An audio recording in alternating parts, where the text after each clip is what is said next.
My name is Dr. Keith Jenkins. Mon nom est Dr. Keith Jenkins et je suis le coordinateur international de Servant of the Lord Ministries. Avant de vous partager mon message d'aujourd'hui, j'aimerais vous partager la mission de ce ministère. Ceci a été donné à Joseph Hitchcock il y a de nombreuses années. J'ai des enfants dans toutes les nations et tu as des frères et sœurs dont leur cœur crie vers moi. Ils m'ont cherché pour le ministère, les bénédictions et les dons. Je leur ai donné ces choses et cela les a bénis, mais il y a une partie de leur esprit qui n'a jamais été comblée et qui est réservée pour une relation intime avec moi. Maintenant, leur cœur crie vers moi, juste pour moi. C'est vers eux que je t'envoie parce que je ne veux pas qu'ils prennent autant d'années qu'il t'a fallu pour arriver jusqu'à moi, parce qu'il n'y avait personne à l'époque pour te le montrer. Servants of the Lord Ministries est un ministère d'enseignement et de formation envoyé au corps de Christ pour atteindre les personnes ayant un vrai cœur selon Dieu. Et aujourd'hui est un privilège pour moi de vous parler de la nécessité de la repentance. Alléluia. La repentance est facile maintenant. Depuis que Jésus est mort sur la croix, la voie a été ouverte à toute l'humanité pour qu'elle apprenne à connaître Dieu et à recevoir son secours. Jésus est mort pour les péchés du monde entier. Dans Jean, l'épître de Jean, 1 Jean chapitre 2, en commençant par le verset 1, il est écrit « Mes petits enfants, je vous écris ces choses afin que vous ne péchiez pas. Et si quelqu'un a péché, nous avons un avocat auprès du Père, Jésus-Christ le juste. » Verset 2, il est dit « Et lui est la propitiation pour nos péchés, et non pas seulement pour les nôtres, mais aussi pour le monde entier. » Verset 3, « Et par ceci nous savons que nous le connaissons, savoir si nous gardons ses commandements. » Verset 4, « Celui qui dit « Je le connais » et qui ne garde pas ses commandements est un menteur et la vérité n'est pas en lui. Il n'y a qu'une seule solution pour le péché. Seul le sang de Jésus pourra détourner la colère de Dieu. Nous pouvons bénéficier du pardon lorsque nous nous confessons et lorsque nous acceptons par la foi l'œuvre de Jésus sur la croix pour nous personnellement. Webster définit le mot propitiation. Il dit « Propitiation en théologie est le sacrifice expiatoire ou de réparation offert à Dieu pour apaiser sa colère et le rendre favorable aux pécheurs. Le Christ est la propitiation pour les péchés des hommes. Dieu déteste le péché. Nous lisons dans le livre de l'Apocalypse qui parle de la ville sainte, là où on veut tous finir dans la fin. Dans le livre de l'Apocalypse 21, verset 27, il est dit « Et il n'entrera pas en elle de choses souillées, ni de choses abominables ou mensongères, mais ce qui est écrit dans le livre de vie de l'agneau. » Une fois que nos péchés sont pardonnés, il n'y a plus de colère entre nous et Dieu, et la barrière du péché est levée, afin que nous puissions apprendre à le connaître. Alléluia. Jésus a dit dans Jean 3, verset 19, il dit « Or c'est ici le jugement, car la lumière est venue dans le monde, et que les hommes ont mieux aimé les ténèbres que la lumière, car leurs œuvres étaient mauvaises. Le jugement est maintenant ainsi. Il faut que vous veniez à la lumière. Si vous fuyez Dieu, vous avez peur. Ce genre de peur vous détruira. Vous devez venir à Dieu et non pas éviter la correction et la conviction. Lorsque vous ferez l'expérience de la sagesse de Dieu dont il fait preuve en s'occupant personnellement de votre péché, vous craindrez Dieu d'une manière différente avec révérence. Jean dit, dans 1 Jean chapitre 1, verset 8, « Si nous disons que nous n'avons pas de péché, nous nous séduisons nous-mêmes, et la vérité n'est pas en nous. » Dans verset 9, « Si nous confessons nos péchés, il est fidèle et juste pour nous pardonner nos péchés et nous purifier de toute iniquité. » Verset 10, « Si nous disons que nous n'avons pas péché, nous le faisons menteur, et sa parole n'est pas en nous. » Dans cet épître de Jean, il n'offre ici que deux choix. Si vous avez un péché non avoué dans votre vie, si vous confessez votre péché, soit vous vous trompez vous-même. Cette promesse de pardon est basée sur sa grâce et sa miséricorde. Dieu n'a pas besoin de continuer à pardonner les péchés, mais il sait aussi que s'il ne pardonne pas, alors vous et moi finirons par vivre dans les ténèbres le reste de notre vie. Il pardonne les péchés sur la base de son propre amour et de sa propre bonté, et non sur la base d'une quelconque œuvre. Nous ne pouvons pas gagner ce pardon de quelque façon que ce soit, mais vous et moi devons faire notre part en nous basant sur sa parole.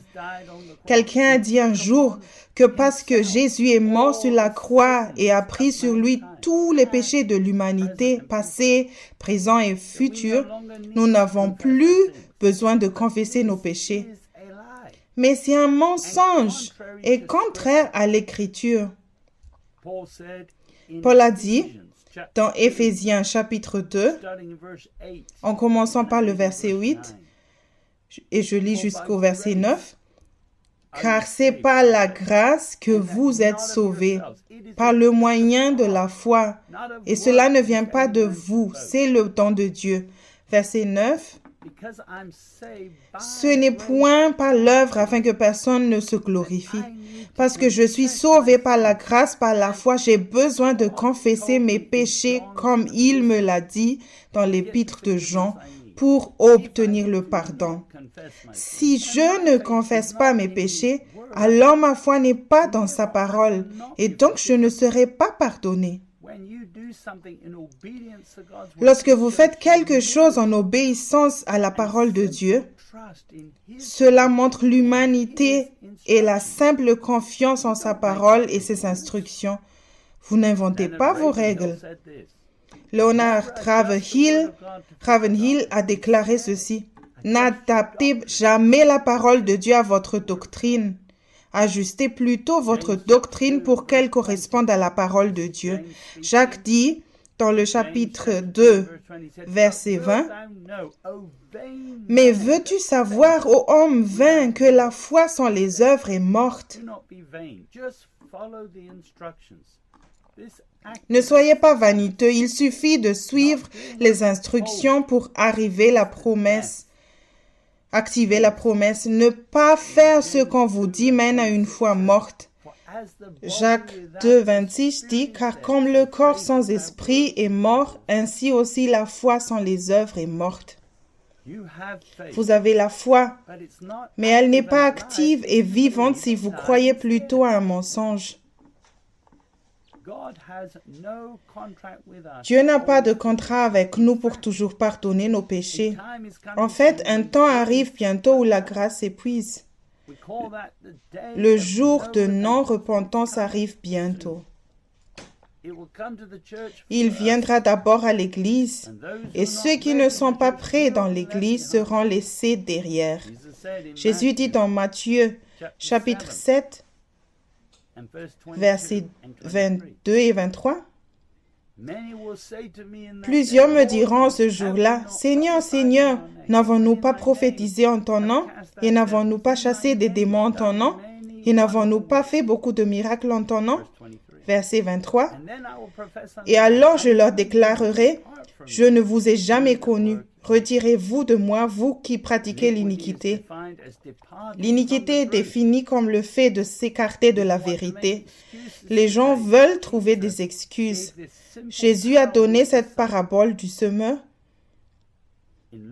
dans Luc chapitre 8, versets 5 jusqu'à 8. Souvenez-vous que la semence représente sa parole pour votre vie. Verset 5. Le semeur sortit pour semer sa semence, et comme il semait, quelques grains tombèrent le long du chemin, et furent foulés aux pieds, et les oiseaux du ciel les dévorent. Verset 6. Et d'autres tombèrent sur le roc, et ayant levé, ils séchèrent parce qu'ils n'avaient pas d'humidité. Verset 7. Et d'autres tombèrent au milieu des épines, et les épines levèrent avec eux et les étouffèrent. Verset 8. Et d'autres tombèrent dans la bonne terre, et ils levèrent, et produisirent du fruit au centuple. En disant ces choses, ils criaient. Qui a des oreilles pour entendre, qu'il entende. Je crois que Dieu transmet sa volonté parfaite pour chacun de ses enfants. Il nous a donné le Saint-Esprit, mais nous devons être prisés et enseignables à suivre sa volonté.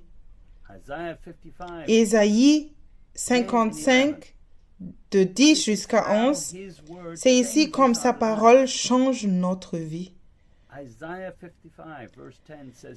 Il dit, « Car comme la pluie et la neige descendent des cieux et n'y retournent pas, mais arrosent la terre et la font produire et germer, et donner de la semence au semeur et du pain à celui qui mange. » Verset 11, « Ainsi sera ma parole qui sort de ma bouche. Elle ne reviendra pas à moi sans effet, mais fera ce qui est mon plaisir et accomplira ce pourquoi je l'ai envoyé. » Dieu parle tout le temps.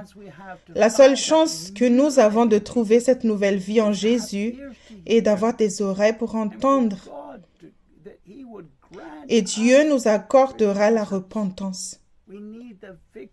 Nous avons besoin de la victoire sur le péché par la repentance. Tout ce que nous avons à faire est d'admettre que nous avons péché contre Dieu et cela lance le processus. Il peut s'agir d'un péché évident, mais aussi d'un péché d'omission.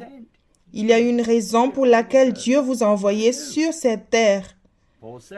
Paul dit dans Éphésiens 2:10, « Car nous sommes son ouvrage ayant été créé dans le Christ, Jésus pour les bonnes œuvres que Dieu a préparées à l'avance afin que nous marchions en elles. » C'est le meilleur moment pour être en vie. La grâce est à votre disposition maintenant pour terminer votre course et à être la personne que vous êtes censé être.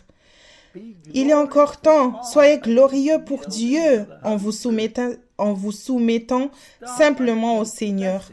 Commencez par confesser que vous avez manqué de faire ce que Dieu a prévu dans votre vie et que vous avez plutôt fait votre propre volonté. Jésus dit dans Matthieu chapitre 5, verset 22, « Mais moi je vous dis que quiconque se met en colère légèrement contre son frère sera passible du jugement. Et quiconque dira à son frère Raka sera passible du jugement du Sanhédrin. Et quiconque dira fou sera passible de la guéhenne du feu. » Raka signifie être insultant envers quelqu'un d'autre dans une salle d'audience. Mais rappelez-vous que les normes de Dieu sont plus élevées. Le pardon de Dieu est souvent considéré comme une évidence par les gens qui n'ont pas la bonne attitude face au péché. Dans Matthieu chapitre 5, verset 29, Jésus dit, « Je lis dans Matthieu chapitre 5, verset 29. Mais si ton œil droit est pour toi une occasion de chute, arrache-le et jette-le loin de toi, car il est avantageux pour toi qu'un de tes membres périsse et que tout ton corps ne soit pas jeté dans la guéhenne. Verset 30. Et si ta main droite est pour toi une occasion de chute, coupe-la et jette-la loin de toi, car il est avantageux pour toi qu'un de tes membres périsse et que tout ton corps ne soit pas jeté dans la guéhenne. Beaucoup ont une attitude très légère vis-à-vis du péché et ne parviennent même pas à confesser leur péché. Ils pensent que Dieu leur pardonnera. Dieu peut faire une exception par grâce et couvrir votre péché dû à l'ignorance au début. Mais cette grâce s'épuisera. Il veut que vous expérimentiez sa présence. Psaume chapitre 23, verset 3, il est dit, « Et toi, tu es saint, toi qui habites au milieu des louanges d'Israël. » Pour une raison quelconque, le pasteur d'une église peut ne pas vouloir traiter avec la congrégation ou leur dire que le salaire du péché est la mort. Ainsi, au lieu d'enseigner aux gens comment vivre dans l'esprit et éviter de pécher, il leur fait expérimenter une saveur de Dieu chaque semaine. La grâce est toujours là lorsqu'au moins une ou deux personnes s'humilient et que la présence de Dieu se manifeste pendant un court instant pour que les gens puissent goûter que Dieu est bon. De nombreuses églises répètent cette déclaration chaque semaine avec le dirigeant. Dieu est bon, et les gens disent tout le temps. Mais les gens ne font pas l'expérience de cette bonté toute la journée. Alors ils se séduisent eux-mêmes. Certaines églises très immatures croient que Dieu ne jettera personne en enfer. Mais Jésus a dit, Matthieu 10, 28, « Et ne craignez pas ceux qui tuent le corps et qui ne peuvent pas tuer l'âme, mais craignez plutôt celui qui peut détruire et l'âme et le corps dans la guéhenne. » Il est important que vous réalisez la gravité du péché avant de venir au Christ et que vous méritiez le jugement. Dieu serait juste et bon de vous jeter en enfer. Même David a dit, après avoir péché, c'est dans Psaume 51, verset 2, il dit, « Lave-moi pleinement de mon iniquité et purifie-moi de mon péché. » Verset 3, « Car je connais mes transgressions et mon péché est continuellement devant moi. » Verset 4, « Contre toi seul j'ai péché et j'ai fait ce qui est mauvais à tes yeux, afin que tu sois justifié quand tu parles, trouvé pur quand tu juges. » Certaines personnes ont peur d'aller en enfer et elles ont accepté le salut avec un mauvais motif. Par conséquent, ils n'apprennent jamais vraiment à le connaître parce qu'ils ne viennent jamais à Dieu. Ils voient en fait le christianisme comme une autre religion. Puis plus tard, ils se réveillent et se rendent compte de ce qui se passe. Mais le temps presse. Chaque fois que vous faites une erreur, vous pouvez obtenir le pardon très facilement. Mais il y a des conséquences au péché. Paul dit dans Galates 6:7, « Ne soyez pas séduits, on ne se moque pas de Dieu, car ce qu'un homme sème, cela aussi il le moissonnera. » Dieu peut avoir de la miséricorde, nous savons cela. Mais Paul dit dans Romains 9, 15, car il dit à Moïse, « Je ferai miséricorde à celui à qui je fais miséricorde, et j'aurai compassion de qui j'ai compassion. » Il est étonnant quand vous le découvrez par vous-même que Dieu fera tout ce qu'il peut pour minimiser les conséquences de vos péchés pour vous aider. Pierre a dit dans 2 Pierre 3, verset 9, Le Seigneur ne tarde pas pour ce qui concerne la promesse, comme quelques-uns estiment qu'il y a du retardement, mais il est patient envers vous, ne voulant qu'aucune périsse, mais que tous viennent à la repentance. Prenez du temps avec lui en sa présence pour regarder vos péchés sans crainte ni condamnation. Vous savez maintenant que vous pouvez obtenir le pardon immédiatement en réalisant les péchés qu'il vous montre. Vous apprécierez alors l'amour de Dieu pour vous personnellement. Ézéchiel chapitre 33 verset 11 dit « Dis-leur, je suis vivant, dit le Seigneur, l'Éternel, si je prends plaisir en la mort du méchant, mais plutôt à ce que le méchant se détourne de sa voie et qu'il vive. Détournez-vous de vos mauvaises voies. Et pourquoi mourriez-vous, maison d'Israël? Si vous continuez à faire la même erreur, vous risquerez d'avoir des ennuis plus graves. Les malédictions augmenteront et vous risquez de mourir si vous continuez à pécher. Paul a dit à l'Église dans Romains 6, 23, « Car les gages du péché, c'est la mort, mais le don de la grâce de Dieu, c'est la vie éternelle dans le Christ Jésus notre Seigneur. » Le simple fait de dire que vous êtes désolé ou que vous ferez plus d'efforts n'est pas la solution au péché. Dieu vous aime et ne veut pas que vous mouriez trop tôt. Si vous continuez à faire la même erreur encore et encore, il y a quelque chose qui cloche. Peut-être vous n'avez pas la crainte de Dieu. Vous trouvez des excuses au péché. Vous avez cessé de chercher les raisons pour lesquelles vous continuez à pécher. Vous n'êtes pas disposé à vous repentir, peut-être à cause de la peur d'avoir honte. Peut-être que vous ne voulez pas suivre Jésus et vous suivez plutôt un chemin qui semble juste.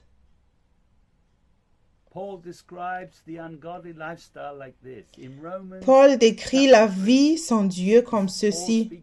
C'est Paul qui dit ici dans Romains chapitre 3, on commençait par le verset 12.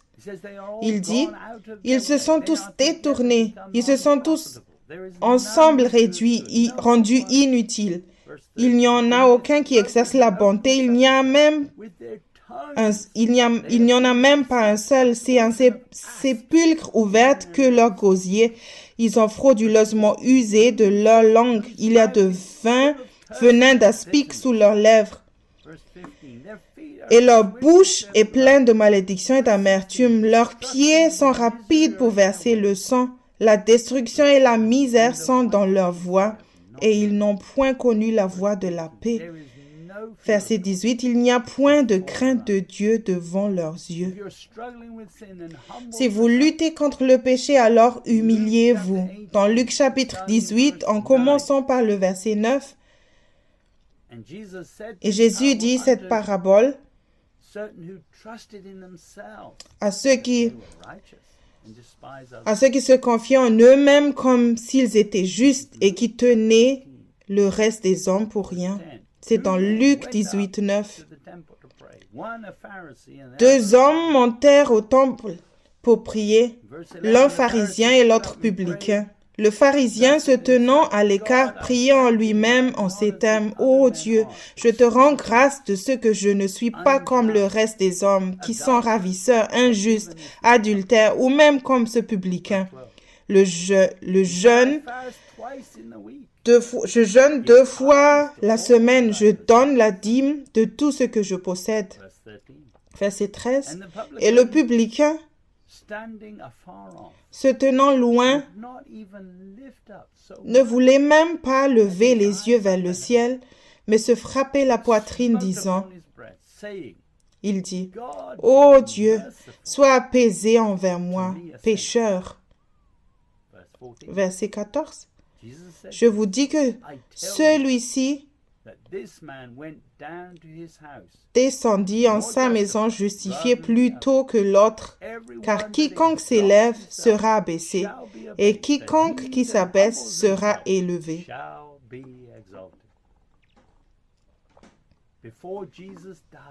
Avant la mort de Jésus, nous étions tous coupés de Dieu et aliénés de Dieu par nos péchés.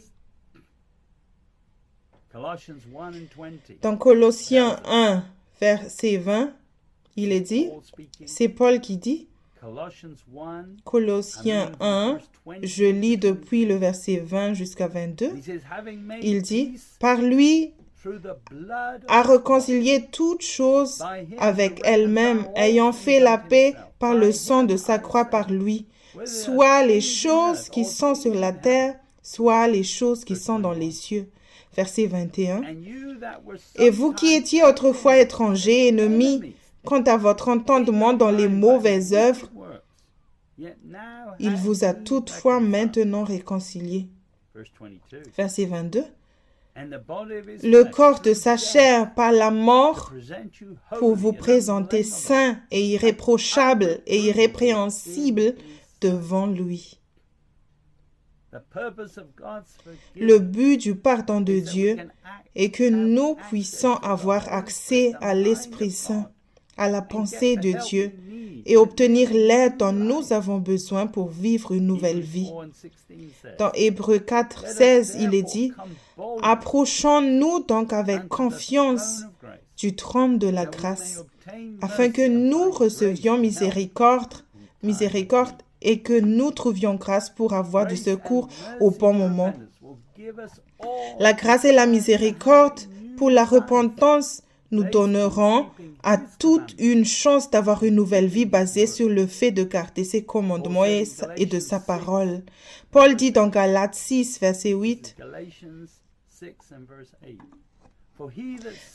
« Car celui qui sème pour sa propre chair moissonnera de la chair la corruption, mais celui qui sème pour l'esprit moissonnera de l'esprit la vie éternelle. » C'est nous qui déterminons ce que nous vivons dans cette vie. Le péché apporte des malédictions, mais le péché n'est qu'un fruit de la chair. Jacques explique cela dans Jacques 1, verset 14. Mais chacun est tenté, étant attiré et amorcé par sa propre convoitise. Jésus est maintenant le Seigneur par-dessus tout. Paul dit dans Philippiens 2, verset 8 jusqu'à 10, écoutez cela.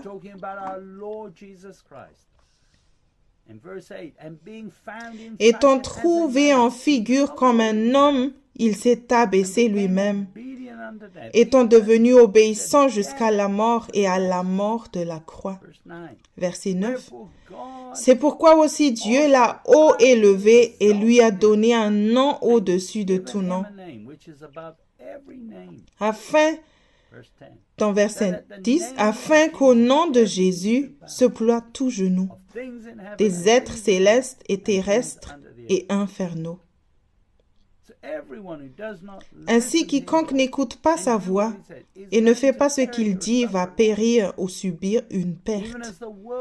Même si le monde empire, ne soyez pas séduits.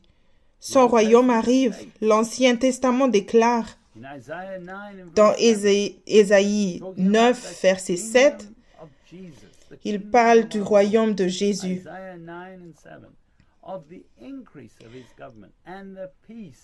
À l'accroissement de son empire et à la paix, il n'y aura pas de fin sur le trône de David et dans son royaume pour l'établir et le soutenir en jugement et en justice, dès maintenant et à toujours.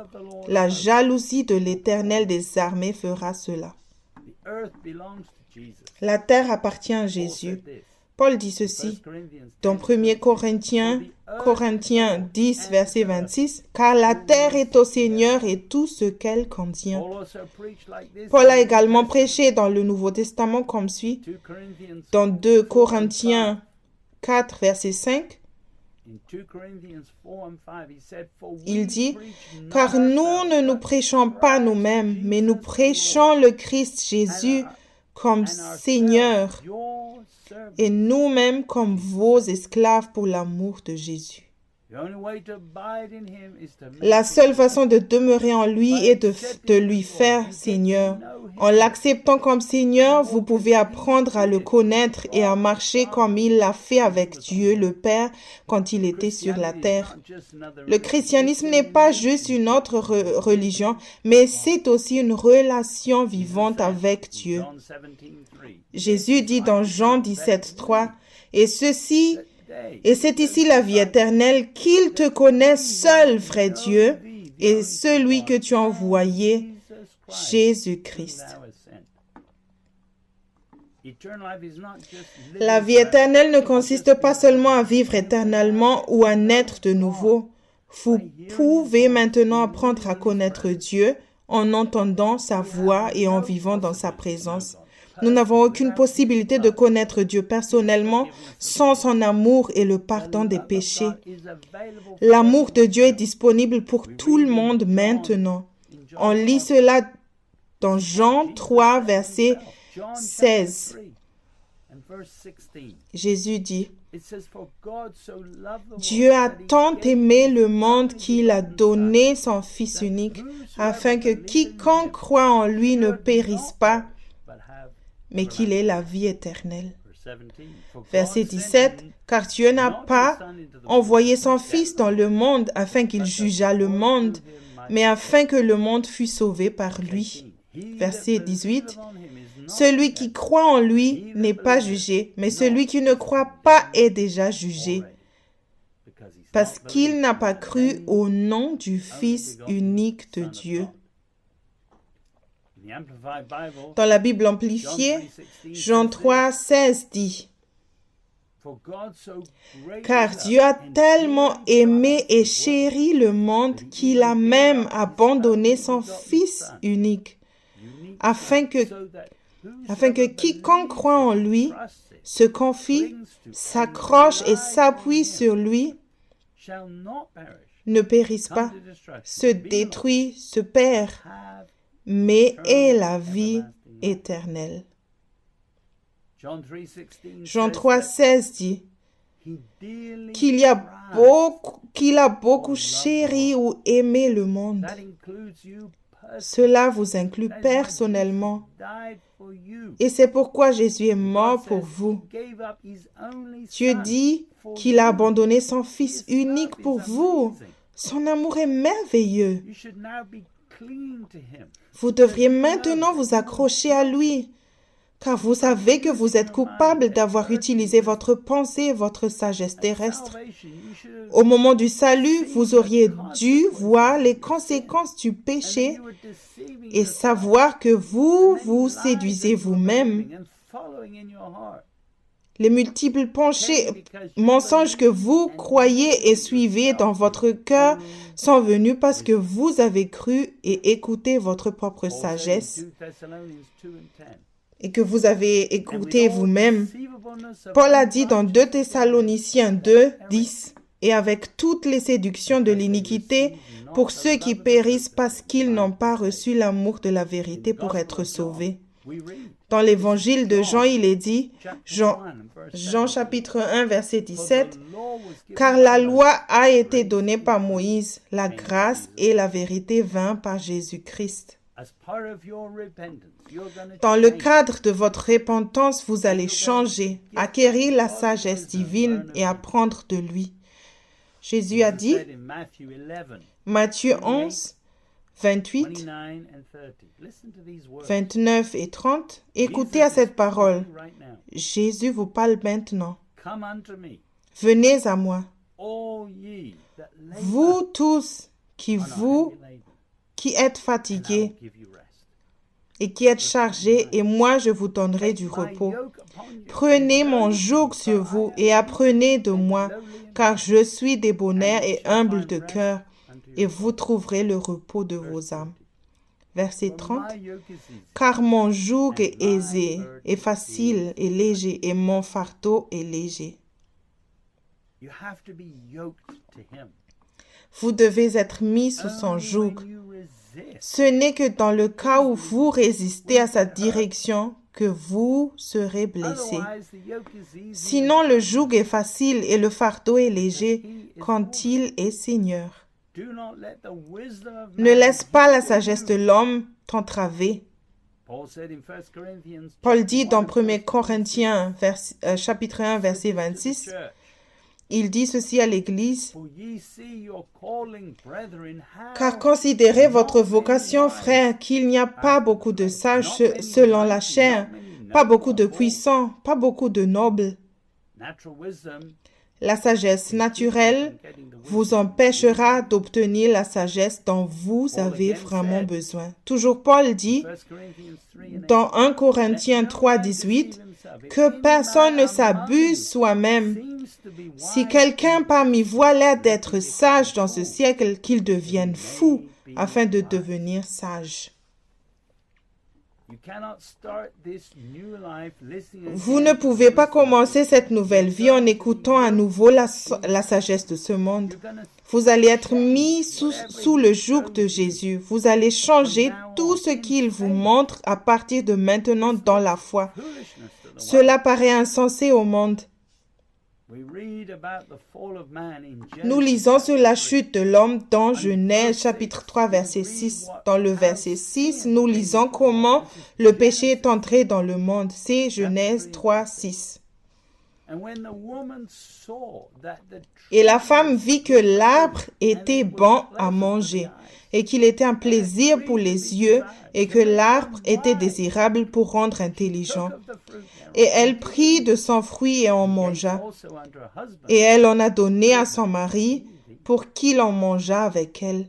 Et il en came mangea. into the world through Eve, who was Le péché est entré dans le monde par Ève, qui a été tentée par la sagesse naturelle, la connaissance et tout ce qu'elle pouvait voir well, l'aiderait personnellement dans le naturel. Et elle l'a saisi plutôt que de faire confiance à Dieu. Paul said it like this. Paul dit cela comme Romans suit chapter 14, dans Romains chapitre 14 verset 23. Mais celui qui hésite, s'il mange, est condamné, parce qu'il n'agit pas sur un principe de foi. Or, tout ce qui n'est pas sur le principe de la foi est péché. L'enseignement de Jésus est très clair. Écoutez ceci dans Matthieu 6, verset 24. No man can serve two masters. Nul ne peut servir de maître, Hate the one and love car the other. ou il haïra l'un Hold to the et aimera l'autre, despise the other. ou il s'attachera à l'un et méprisera l'autre. Vous ne pouvez servir Dieu et Mammon. No. C'est pourquoi je vous dis, ne vous inquiétez pas pour votre vie, Let's read it again. ce que vous mangez, ni pour votre corps, de quoi vous serez vêtus.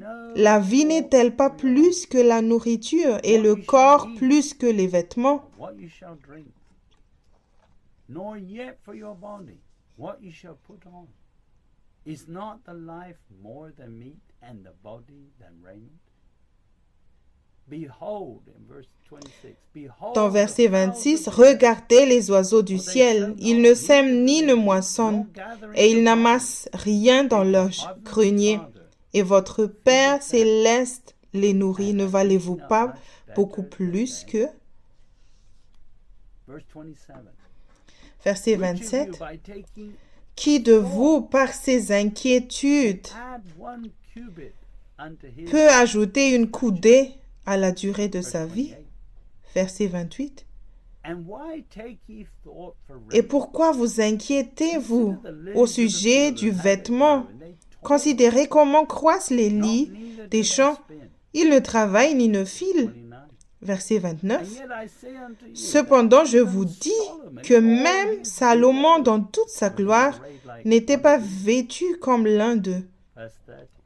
Verset 30. Wherefore, if God so clothed the Si grass, Dieu revêt ainsi l'herbe which today is, des champs qui existent aujourd'hui et qui demain sera jeté au four, shall he not much more ne vous clothe you, vêtira-t-il you, pas à plus forte raison, gens de peu de foi? Verse 31. Verset Therefore, 31. no thought, Ne vous inquiétez donc point et ne dites pas que mangerons-nous, what shall we drink? que boirons-nous, Or wherewith ou shall we de quoi clothe serons-nous ourselves? vêtus? verset 32. Car toutes ces choses, ce sont les païens qui les recherchent.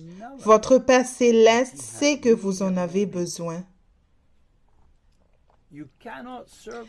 Vous ne pouvez pas servir Dieu ou vous engager sur le chemin étroit pendant que vous vous préoccupez encore de vous-même et que vous faites ce que le monde vous dit de faire. Dans Marc chapitre 10, verset 24, c'est l'évangile de Marc, il est dit, et les disciples s'étonnèrent de ces paroles, et Jésus, répondant encore, leur dit, « Enfants, combien il est difficile à ceux qui se confient aux richesses d'entrer dans le royaume de Dieu. » Vous ne pouvez pas entrer si vous avez toujours confiance dans les richesses ou dans toute autre chose en ce monde. Si vous avez la bonne attitude et le bon motif, vous apprendrez très vite à connaître Dieu. Vous découvrirez par vous-même qu'il prend soin de vous et vous réaliserez qu'il est désormais votre Père céleste. Si vous lui faites confiance, si vous ne contestez pas et si vous apprenez à écouter Dieu, vous verrez ce qu'il fait à la place. Le monde vous dira de réagir rapidement lorsque vous êtes en difficulté à cause de la peur. Mais David dit dans les psaumes, Psaume chapitre 23, verset 4, il dit « Quand je marche dans la vallée de l'ombre de la mort, je ne crains aucun mal, car tu es avec moi. Ta houlette et ton bâton me rassurent. » Lorsque vous vous trouvez dans un moment d'angoisse, ne prenez pas les choses en main. Dans Proverbe 3, versets 5 à 6 dit « Confie-toi de tout ton cœur à l'Éternel et ne t'appuie pas sur ton intelligence. » Verset 6 « Dans toutes tes voies, connais-le et il dirigera tes sentiers. » Paul dit dans Romains chapitre 8, versets 38 jusqu'à 39, « Car je suis assuré que ni mort, ni vie, ni ange, ni principauté, ni choses présentes, ni choses à venir. » Verset 39, « Ni puissance, ni hauteur, ni profondeur, ni aucune autre créature ne pourra nous séparer de l'amour de Dieu, qui est dans le Christ Jésus notre Seigneur. » Rien ne peut nous séparer de l'amour de Dieu dans le Christ Jésus notre Seigneur. Dans l'Ancien Testament, il est dit, dans le livre d'Ésaïe, je lis dans le chapitre 59, je lis depuis le verset 1. « Voici, la main de l'Éternel n'est pas devenue trop courte pour délivrer, ni son oreille trop appesantie pour entendre. Mais vos iniquités ont fait séparation entre vous et votre Dieu, et vos péchés ont fait qu'il a caché de vous sa face pour ne pas écouter. » Lorsque vous prenez la seigneurie et que vous prenez les choses en main, vous péchez contre Dieu. Votre seigneurie vous a donc à nouveau séparé de Dieu. Ce n'est pas un péché mineur. Vous avez commencé avec Dieu et maintenant vous vous êtes éloigné de cette simple vérité de suivre le Christ. Ce serait une haute trahison et punissable instantanément si Jésus régnait littéralement sur la terre maintenant. Paul partage dans Romains 8 que rien ne peut nous séparer de l'amour de Dieu qui est en Christ. Mais cela signifie que vous devez rester attachés. Et Ésaïe dit que le péché vous met hors de Christ. Jean dit dans 1 Jean chapitre 2 verset 5, je lis dans l'épître de Jean, 1 Jean chapitre 2, verset 5. Mais celui qui garde sa parole, l'amour de Dieu est véritablement parfait en lui. Par là, nous savons que nous sommes en lui.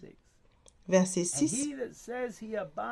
Celui qui dit qu'il demeure en lui doit marcher aussi comme il a marché lui-même.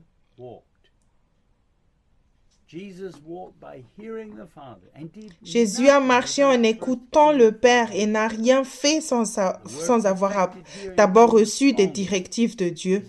Le mot perfectionné dans le numéro 5048 de Strong est tiré du mot compléter, c'est-à-dire littéralement accomplir ou figurativement consommer en caractère consacrer, terminer, accomplir, rendre parfait.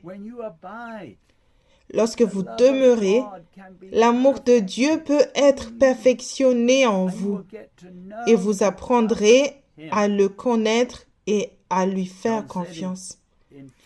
Jésus a dit dans 1 Jean 4, verset 18, c'est une merveilleuse parole. 1 Jean 4, verset 18. Il n'y a pas de crainte dans l'amour, mais l'amour parfait chasse la crainte, car la crainte porte avec elle du tourment, et celui qui craint n'est pas consommé dans l'amour. L'amour de Dieu est ce dont le monde entier a besoin maintenant. Et cet amour ne peut être réellement ressenti que lorsque Jésus est votre Seigneur.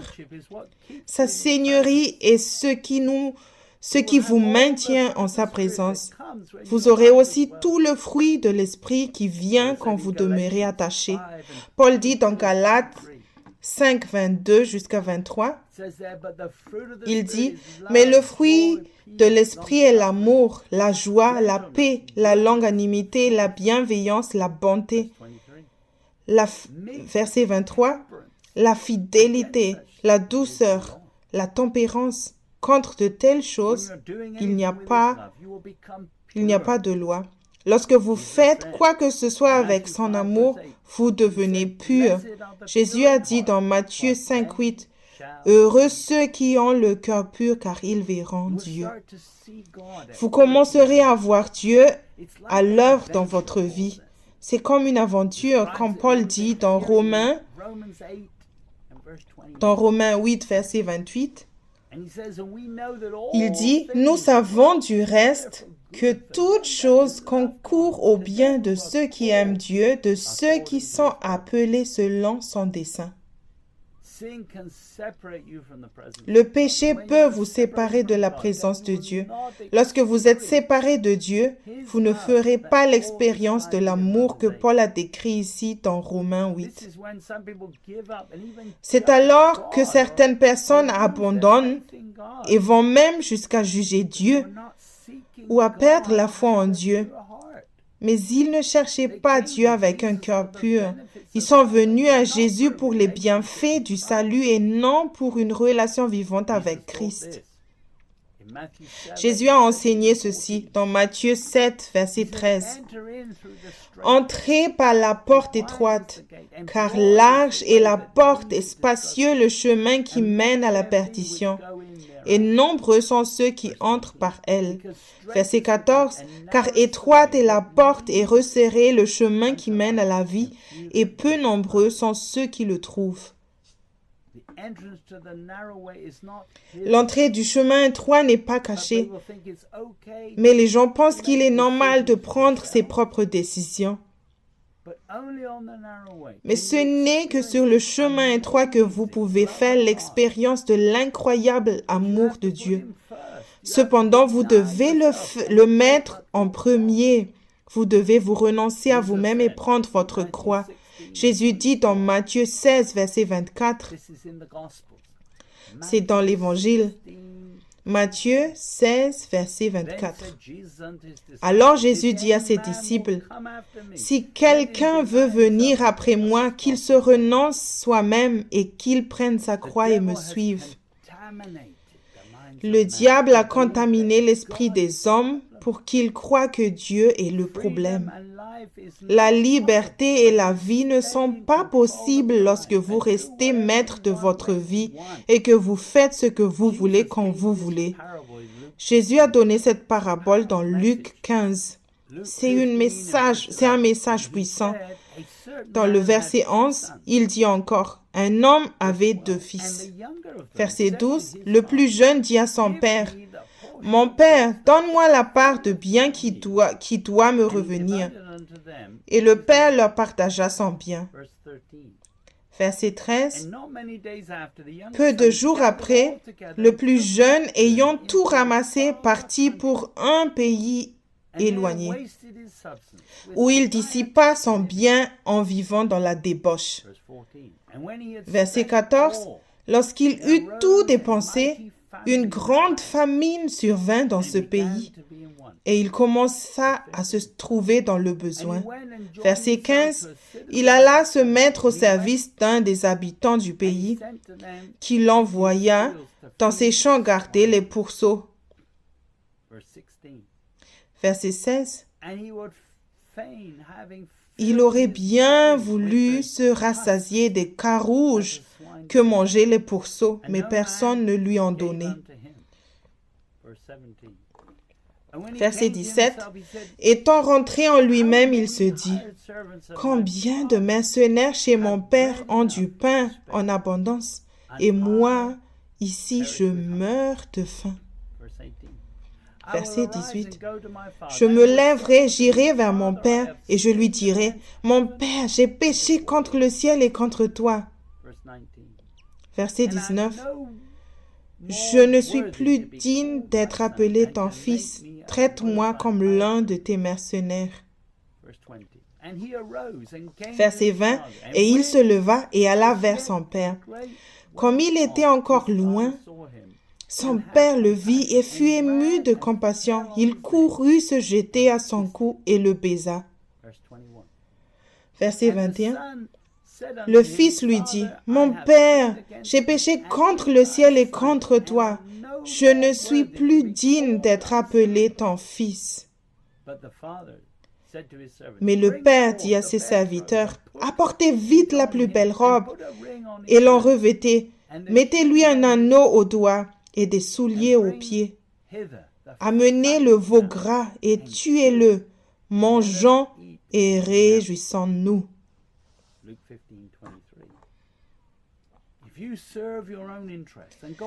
Si vous servez vos propres intérêts et retournez à votre propre raisonnement, vous finirez par être trompé. Vous gâcherez des opportunités, vous gâcherez votre vie et vous en récolterez les conséquences. Le chemin étroit semble difficile à franchir avec votre esprit. Si vous écoutez la chair et le monde, vous n'y entrerez pas parce qu'ils vous disent de prendre soin de vous tout le temps. Le péché est tout ce qui est contraire à la volonté parfaite de Dieu pour votre vie en pensée, en but ou en action. Jean dit, c'est dans 1 Jean 3, 6, je commence avec le verset 6 et je termine jusqu'à 9. C'est l'épître de Jean 3, 6. Quiconque demeure en lui ne pêche pas. Quiconque pêche ne l'a pas vu, ni ne l'a pas connu. Verset 7. Enfants, que personne ne vous égare. Celui qui pratique la justice est juste, comme lui est juste. Verset 8. Celui qui pratique le péché est du diable, car dès le commencement, le diable pêche. C'est pour ceci que le Fils de Dieu a été manifesté, afin qu'il détruisît les œuvres du diable. Verset 9. Quiconque est né de Dieu ne pratique pas le péché, car la semence de Dieu demeure en lui, et il ne peut pas pécher parce qu'il est né de Dieu. La justice est nécessaire à la vie. La justice est en principe faire ce qui est juste. Seul Dieu connaît la bonne chose à manger, à faire, à porter et ce qui est vraiment bon pour vous. Il est nécessaire d'arrêter de pécher si vous voulez que toutes les malédictions cessent. La vie ne commence que lorsque vous vous reniez vous-même et au lieu de cela, vous écoutez et obéissez à Dieu. Dieu ne vous dira jamais de pécher. Paul a dit dans Galates 5, verset 16, « Mais je dis, marchez par l'esprit et vous n'accomplirez point la convoitise de la chair. » La voie large est belle et semble correcte, mais ne produit aucun fruit de changement. Proverbe 14, 12 dit, « Telle voie paraît droite à un homme, mais son issue, c'est la voie de la mort. » Si vous choisissez la voie large, vous n'obtiendrez qu'une communication sur le canal d'urgence disant « Repentez-vous, repentez-vous, repentez-vous ». Paul dit dans les livres des Actes, c'est dans Actes chapitre 17, verset 30, il dit « Dieu donc, ayant passé par-dessus les temps de l'ignorance, ordonne maintenant aux hommes que tous en tout lieu, ils se répandent. Selon Paul, nous prenons tous un bon départ lorsque nous naissons de nouveau. » Il a dit dans Colossiens 1, 12, verset 12 jusqu'à 14, « Rendons grâce au Père qui nous a rendus capables de participer au lot des saints dans la lumière. » Verset 13, « Qui nous a délivrés du pouvoir des ténèbres et nous a transportés dans le royaume du Fils de son amour. » Verset 14, « En qui nous avons la rédemption, la rémission des péchés. » Maintenant, il n'y a plus d'excuse pour quiconque de passer du temps en dehors de la présence de Dieu. Lorsque vous vous ouvrez à Dieu, il s'ouvre à vous.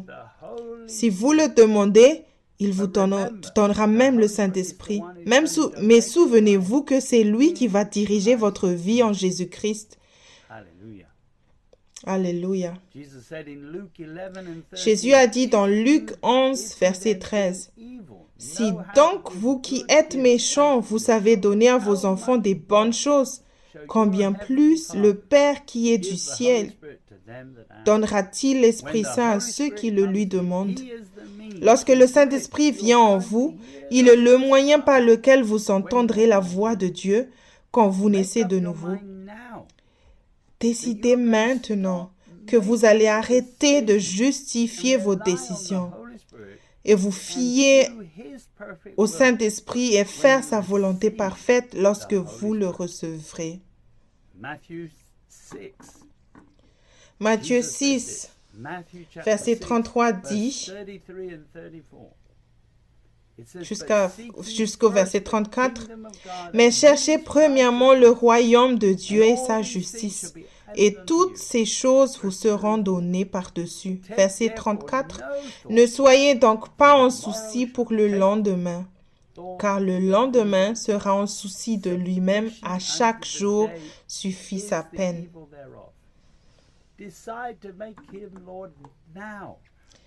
Décidez de le faire, Seigneur, maintenant. Repentez-vous et arrêtez d'essayer d'arranger les choses avec votre intelligence.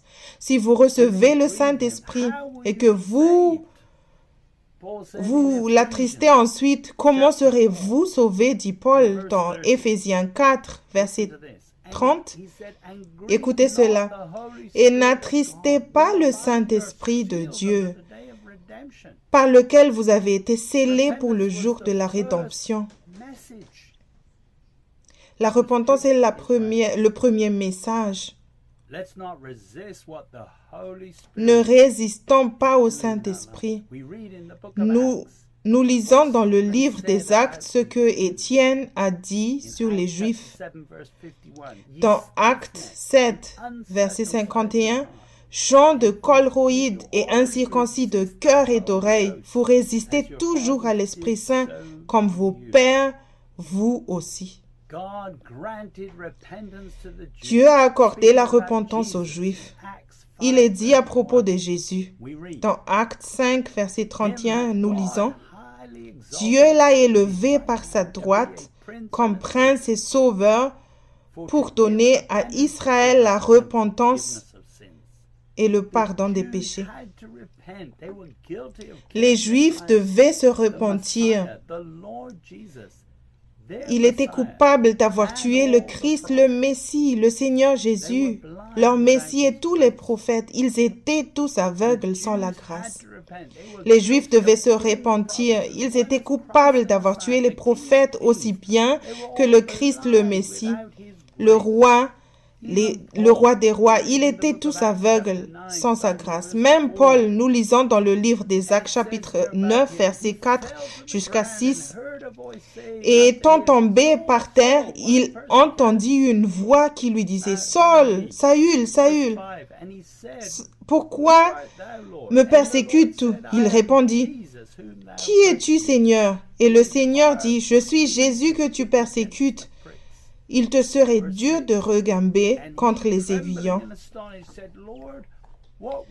Tremblant et saisi d'effroi, il dit « Seigneur, que veux-tu que je fasse ?» Et le Seigneur lui dit « Lève-toi, entre dans la ville et on te dira ce que tu dois faire. » Paul a fait l'expérience du pardon de ses péchés pour avoir persécuté les saints à cette époque. Il tuait son propre peuple au nom de Dieu et de la religion. Il s'agit de personnes qui s'étaient repenties depuis le jour de la Pentecôte et qui croyaient en Jésus-Christ. Paul a lui-même vécu un changement. Il est écrit dans les livres des Actes, chapitre 13, verset 38, il est dit « Sachez donc, hommes frères, que c'est par lui que le pardon des péchés vous est annoncé. » Beaucoup ont cru. Actes, chapitre 13, verset 43, et la synagogue s'étant dissoute, plusieurs des Juifs et des prosélytes qui servaient Dieu suivirent Paul et Barnabas qui leur parlant les exhortaient à persévérer dans la grâce de Dieu. Si vous êtes vraiment repentis, alors vous devez continuer dans la grâce de Dieu. Cela signifie que vous utilisez sa grâce pour entendre et obéir à Dieu. Il est le Seigneur. Jésus a dit, Matthieu 18, verset 3. J'aime beaucoup cette parole. C'est dans Matthieu 18, verset 3. En vérité, je vous dis, si vous ne vous convertissez et ne devenez comme les petits-enfants, vous n'entrerez point dans le royaume des cieux. Il s'agit d'une déclaration très claire, sans aucune exception. Jésus dit, vous devez devenir comme un petit enfant. Ça signifie lui faire confiance de tout votre cœur et cesser de vous appuyer sur votre propre compréhension. Tout est pénible pour la chair, car elle aime tout savoir d'abord. Mais dans le royaume de Dieu, vous n'avez besoin de le connaître parce qu'il est digne de confiance. Le diable veut que vous croyiez que les voies de Dieu sont difficiles. Nous lisons cette histoire dans Matthieu 25. Je vais commencer par le verset 24. Celui qui n'avait reçu qu'un talent s'approcha ensuite et il dit, « Seigneur, je savais que tu es un homme dur, qui moissonne où tu n'as pas semé et qui amasse où tu n'as pas vanné. » Verset 25. « J'ai eu peur et je suis allé cacher ton talent dans la terre. Voici, prends ce qui est à toi. » Verset 26. Son maître lui répondit, « Serviteur méchant et paresseux, tu savais que je moissonne où je n'ai pas semé et que j'amasse où je n'ai pas vanné. » Verset 27. « Il te fallait donc remettre mon argent au banquier, et à mon retour, j'aurai retiré ce qui est à moi avec un intérêt. Ôtez-lui donc le talent et donnez-le à celui qui a les 10 talents. » Verset 29. « Car on donnera à celui qui a, et il sera dans l'abondance, mais à celui qui n'a pas, on ôtera même ce qu'il a. » Matthieu 25, verset 30. Et le serviteur inutile, jetez-le dans les ténèbres du dehors, où il y aura des pleurs et des grincements de dents. Ne laissez pas le diable vous ridiculiser et vous convaincre de ce genre de mensonges. Beaucoup n'utilisent pas ce qu'ils ont et pensent que Dieu est un maître dur, comme le serviteur méchant et paresseux qui pensait « Nous devons entrer ». Il est facile d'entrer dans le royaume de Dieu quand vous le faites à la manière de Dieu. Le diable vous encouragera à faire votre meilleur effort dans la chair sans foi. Dieu résiste alors par amour. Vous essayez d'entrer de cette façon par les œuvres, mais ce n'est pas seulement difficile, c'est impossible. Paul dit dans Romains 7, verset 15, « Car ce que je fais, je ne le reconnais pas, car ce n'est pas ce que je veux que je fais, mais ce que je hais, je le pratique. » Verset 16, « Or, si c'est ce que je ne veux pas que je pratique, j'approuve la loi, reconnaissant qu'elle est bonne. » Le diable vous fera quelque chose d'impossible ou de difficile et vous dira ensuite, « Tu vois, je t'avais dit que c'était difficile. » Mais le psalmiste dit dans Psaume 34, verset 8, « Goûtez et voyez que l'Éternel est bon. Bienheureux l'homme qui se confie en lui. » Dieu veut que vous passiez de la simple dégustation à la confiance. Ésaïe 55, 8 dit, « Car mes pensées ne sont pas vos pensées, et vos voix ne sont pas mes voix, dit l'Éternel. » Verset 9, « Car comme les cieux sont élevés au-dessus de la terre, ainsi mes voix sont élevées au-dessus de vos voix, et mes pensées au-dessus de vos pensées. » Goûter fait partie de la manière dont Dieu vous enseigne des choses spirituelles et vous donne l'appétit de ses meilleures voies. Si par grâce, quelque chose se produit une fois, alors vous savez que cela peut se reproduire encore et encore. Dans le livre d'Actes, chapitre 10, verset 34, il est dit, et Pierre, ouvrant la bouche, dit, « En vérité, je comprends que Dieu ne fait pas exception de personne. Il est impossible de comprendre ses voies avec l'esprit naturel. Il faut donc commencer par la grâce. Nous ne pouvons jamais atteindre le niveau de Dieu si ce n'est pas par la grâce. 1 Corinthiens 2, verset 14, « Mais l'homme animal ne reçoit pas les choses de Dieu, car elles sont une folie pour lui, et il ne peut les connaître parce que c'est spirituellement qu'on en juge. » Vous avez besoin d'entrer, vous devez entrer, obtenir plus qu'un goût. Mais nous devons faire certains changements par la repentance. Joseph Hitchcock a dit dans son livre « Mes brebis entendent ma voix » au chapitre 6, page 60 dans la version française, « La repentance est un facteur clé pour établir la communion avec Dieu. » Vous ne pouvez pas obtenir plus dans le royaume sans lui faire confiance de tout votre cœur comme un petit enfant. C'est le fondement de sa seigneurie dans votre vie. Votre seigneurie commence par l'orgueil et la connaissance et sans aucun besoin de demander à Dieu. Vous décidez juste par vous-même. Mais Paul dit dans Actes 16, 31, et il dit, « Crois au Seigneur Jésus et tu seras sauvé, toi et ta maison. » Dans cet exemple, Paul est en prison et il y a eu un tremblement de terre et toutes les portes de la prison où il a été détenu se sont ouvertes. Le geôlier allait se suicider par peur de la torture.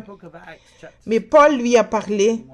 Dans Actes 16, 31, dans la Bible amplifiée, il est dit, « Croyez au Seigneur Jésus-Christ, abandonnez-vous à lui, sortez de votre propre réserve et confiez-vous à lui, et vous serez sauvés. Our faith has to be released into the fact that Notre foi doit être libérée dans le fait que Jésus est maintenant Seigneur now et qu'il dirige He is in maintenant. control now. Il est au Reject commandement. anything that says otherwise. The Il devil est aux could commandes not maintenant. kill Rejetez Jesus. tout Death ce qui dit le contraire. Le diable n'a pas pu tuer Jésus. La mort n'a pas pu retenir Jésus. Même le diable n'a pas pu empêcher le royaume de venir en grande puissance le jour de la Pentecôte.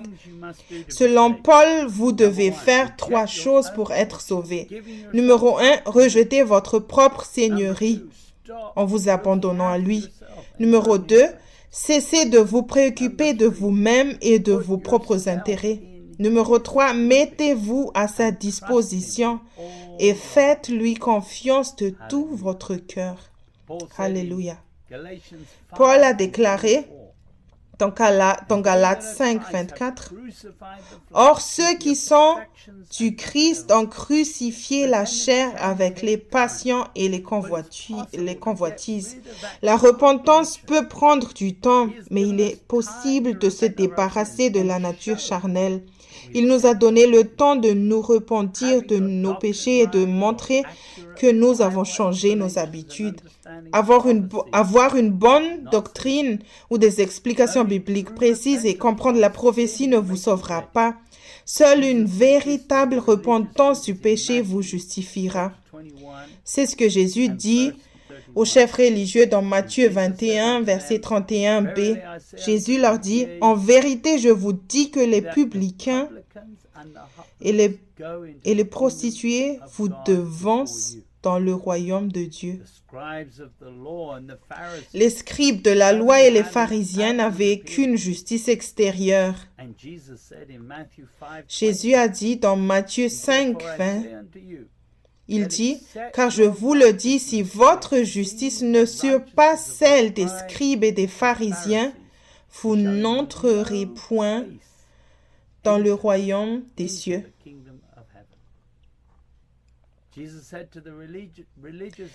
Jésus a dit aussi aux chefs religieux de son temps et à ceux qui étudiaient avec leur propre intelligence, dans Matthieu 16, versets 2 et 3, « Mais lui, répondant, leur dit, « Quand le soir est venu, vous dites, il fera beau temps, car le ciel est rouge. » Verset 3, « Et le matin, il y aura aujourd'hui de l'orage, car le ciel est rouge et sombre.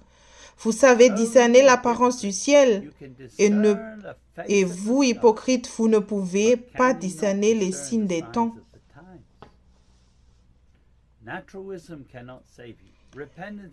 La sagesse naturelle ne peut pas vous sauver. La repentance est la seule façon d'entrer dans le royaume de Dieu. Vous n'avez rien à craindre en revenant à Dieu et en venant en sa présence. Le psalmiste dit dans Psaume 100, verset 3, « Sachez que l'Éternel est Dieu. C'est lui qui nous a fait et nous lui appartenons. Nous sommes son peuple et le troupeau de son pâturage. » Verset 4. « Entrez dans ses portes avec des louanges, dans ses parvis avec des cantiques. Célébrez-le, bénissez son nom. » Verset 5. « Car l'Éternel est bon, sa bonté dure toujours et sa fidélité de génération en génération. »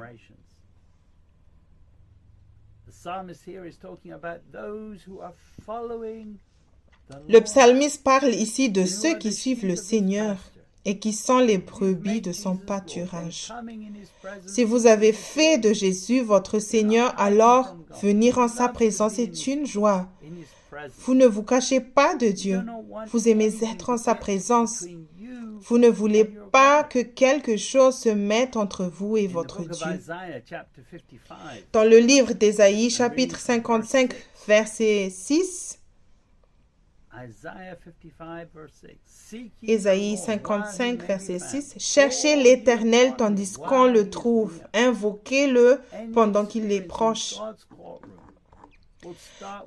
Toute expérience dans la cour de Dieu commencera par le pardon des péchés et nous donnera une chance de parvenir à la repentance. Alléluia. Ésaïe 1, verset 18. C'est dans le livre d'Ésaïe, encore, chapitre 1, verset 18. Dieu dit, « Venez et plaidons ensemble, dit l'Éternel. Si vos péchés sont comme le cramoisi, ils deviendront blancs comme la neige. S'ils sont rouges comme l'écarlate, ils seront comme la laine. » Verset 19. « Si vous êtes de bonne volonté et que vous écoutiez, vous mangerez des biens du pays. » La repentance est parfois douloureuse. Dieu peut même vous parler de vos erreurs. Dans le Nouveau Testament, nous recevons l'Esprit et Paul dit dans 2 Corinthiens 7, 10, en effet, la tristesse selon Dieu produit une repentance à salut dont on ne se répand jamais, tandis que la tristesse du monde produit la mort. La meilleure façon d'arrêter de pécher est de faire de Jésus Seigneur. Nous avons maintenant la possibilité d'entendre clairement sa voix en recevant le Saint-Esprit afin de pouvoir aller à la crainte du péché. Comme je l'ai mentionné, la repentance peut prendre du temps. Dans Luc 16, 10, il est dit, « Celui qui est fidèle dans les moindres choses l'est aussi dans les grandes, et celui qui est injuste dans les moindres choses l'est aussi dans les grandes. » Lorsque j'ai commencé à entendre le Seigneur, je ne pouvais pas entendre les détails de chaque situation à laquelle je faisais face, mais je devais être fidèle à ce que Dieu me montrait en ce moment-là. Lorsque nous répondons à la conviction du Saint-Esprit dans la repentance, c'est faire preuve de fidélité. Voir la conviction comme la chaîne de télévision de Dieu menant à l'université ouverte de Dieu. En étant fidèle pour me repentir de ce qu'il m'a montré, j'ai fini par obtenir de nombreuses réponses. J'ai eu des oreilles pour entendre ce que le Seigneur disait. Après avoir traité le péché qu'il m'a montré, j'ai eu des yeux pour en voir plus.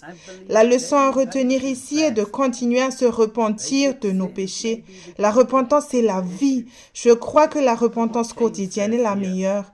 Les péchés de base peuvent être la clé des problèmes plus importants. Jacques dit dans Jacques 1, 21, « C'est pourquoi rejetant toute saleté et tout déportement de malice, recevez avec douceur la parole implantée qui a la puissance de sauver vos âmes. » Ne soyez pas surpris que Dieu vous dise de traiter certains péchés fondamentaux par la conviction d'abord. Le traitement des péchés majeurs préparera la voie à la parole vivante. La parole qu'il essaie de vous donner doit être greffée. Cela ne signifie pas une connaissance de la tête, mais une connaissance du cœur. Il doit vous changer complètement. Greffé signifie qu'il doit être implanté en vous lorsqu'il vient et prendre racine. Elle ne peut pas le faire avec tous les chardons et les ronces et entrer là où le sol n'a pas été défriché d'abord. Jésus a dit dans Matthieu 7, verset 16, « Vous les reconnaîtrez à leurs fruits. Cueille-t-on des raisins sur des épines ou des figues sur des chardons? » La repentance de tout péché affecte votre croissance, votre position en Christ, votre consistance, votre capacité à entendre et bien plus encore. Ainsi, tout problème peut être approfondi et élargi plus tard. Vous devez vous attendre par la foi que si Dieu vous a révélé quelque chose par la conviction, il achèvera ce travail. Chaque jour, attendez-vous à une nouvelle pièce du puzzle, car la repentance, c'est comme si vous étiez à l'université de Dieu. Vous verrez la tentation plus clairement. Vous réalisez aussi après un certain temps comment les malédictions sont venues dans votre vie parce que vous ne demandiez pas le Seigneur. Vous voyez que le diable y a accès lorsque vous ne lui faites pas confiance dans un domaine. Tout cela fait partie de l'université de Dieu. Jésus dit dans Jean 10, 3, Jésus répondit et lui dit, « En vérité, je te dis, si quelqu'un n'est né de nouveau, il ne peut voir le royaume de Dieu. » Verset 4, Nicodème lui dit, « Comment un homme peut-il naître quand il est vieux? peut-il entrer une seconde fois dans le sein de sa mère et naître? Jésus répondit, en vérité, je te dis, si quelqu'un n'est né de l'Esprit, il ne peut entrer dans le royaume de Dieu. Votre pasteur est peut-être aussi votre tuteur à l'école de Dieu. Votre rôle est d'être enseignable et de ne pas écouter une autre voix. Dans le livre d'Ésaïe 55, verset 3, il est dit, « Inclinez votre oreille et venez à moi. Écoutez, et votre âme vivra.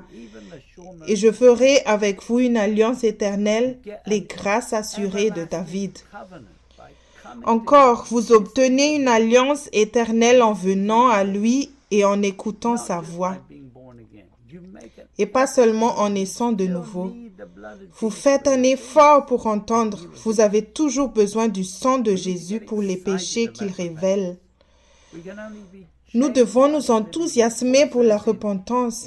Nous ne pouvons être changés que par la parole vivante. Paul dit dans 2 Corinthiens 3, 6, « Il nous a aussi rendus capables d'être ministres d'une nouvelle alliance, non de la lettre, mais de l'esprit, car la lettre tue, mais l'esprit vivifie. » Jésus dit dans Jean 10, 27, « Mes brebis entendent ma voix, je les connais et elles me suivent.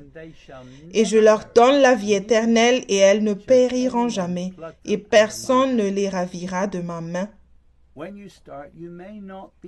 Lorsque vous commencez, vous n'entendez peut-être pas Dieu clairement. Lorsque la conviction vient, c'est entendre Dieu. C'est une invitation à la repentance. Le moment est venu de vous examiner et de voir où votre foi est libérée.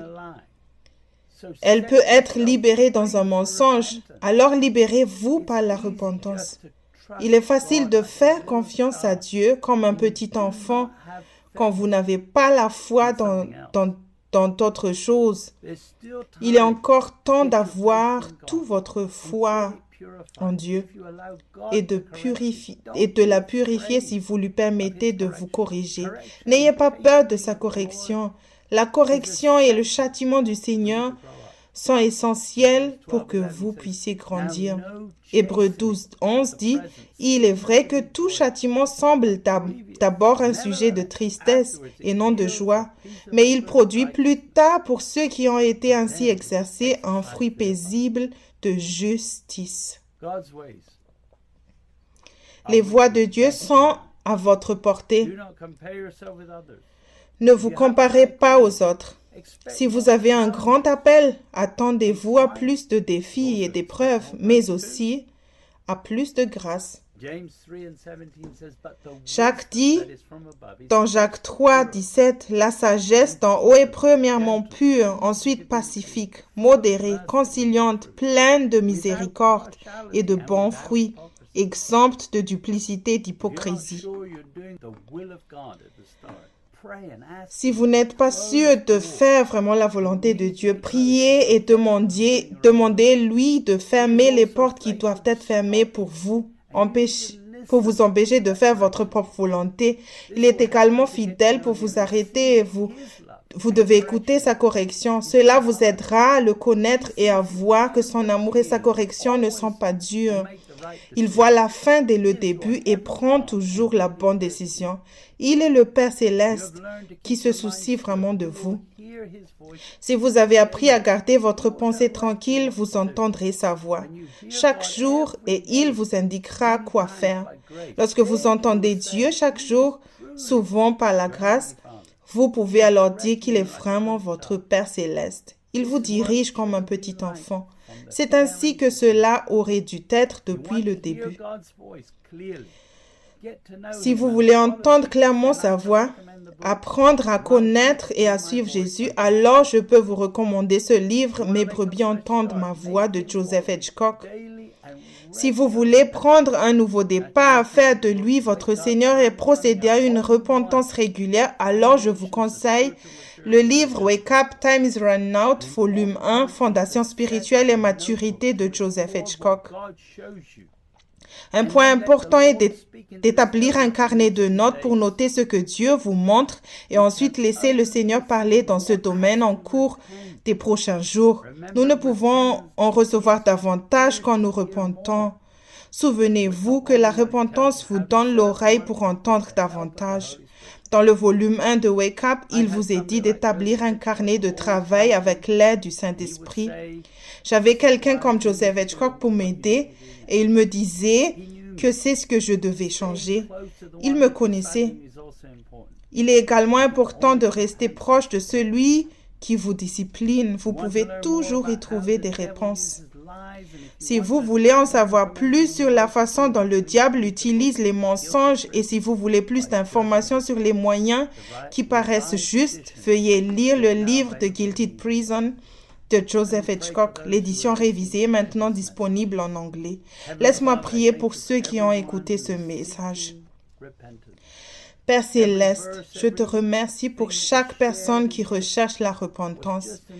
Tous les versets et toutes choses qui ont été partagées ici étaient juste une introduction à cette merveilleuse vie de repentance. Et Père, que tous ceux qui sont vraiment à la recherche de la repentance trouvent la vie. Père, je te prie que tu encourages tous ceux qui ont entendu ce message. Laissez leur foi se lever dans ton pardon, dans ta bonté, dans ton amour pour eux.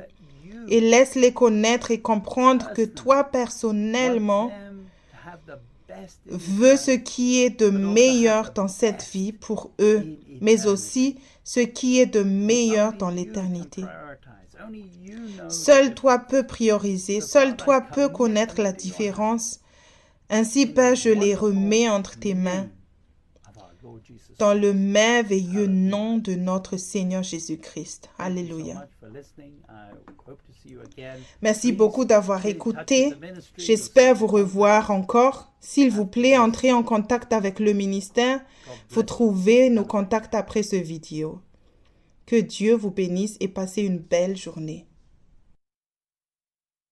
If you've struggled spiritually for years, if you're not where you should be in your Christian walk, if you're determined to finish the race that God has set for you, then this book, Wake Up, Time is Running Out, Volume 1, Foundations for Spiritual Maturity, is written for you.